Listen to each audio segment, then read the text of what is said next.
Canal 7 sy télévision na écran plat ho an'ny EPP sy CEG amin'ny commune Mahaboboka no natolotry ny filoham-pirenena Hergajaona Magnomampianina izay fampanantenana nataony tamin'ny vahoaka tamin'ny fandalovany tany an-toerana nanokana ireo jiro mandeha amin'ny herin'ny masoandro.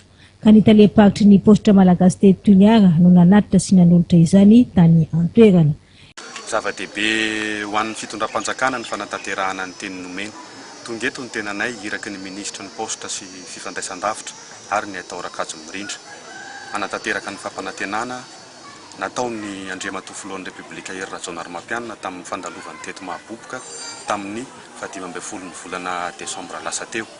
Izao fanomezana izao dia tafiditra ary mifanandrify amin'ny ezaka sy ny vina ataon'ny ministera sy ny fanjakana amin'ny fanapaharihana sy fampiroboroboana ary ny fampivelarana ny teknôlôjia vaovao izay tafiditra amin'ny tanjona sy ny politika ny fanjakana hoekendrena numerika ho an'ny rehetra.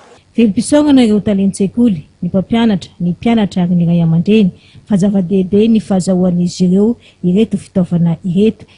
Faly ary ny antenainay aza dia tsy ho amin'ny reto eto amin'ny renivohitry ny commune ihany fa tokony hiparitaka any amin'ny établissement rehetra ato anatin'ny commune ambanivohitra Mahaboboka. Izao directeur CG eto Mahaboboka dia anisan'ny faly fahazahoana télé ho an'ny mpianatra. Sasany président za efa nomeny télé amin'ny télé zany Madagasikara. Adidiny rehetra ny manaja ny fitaovana toy itony ka tokony ho samy henitra amin'ny fikolokoloana sy fanajana ireo fitaovana ireo ny tsirairay.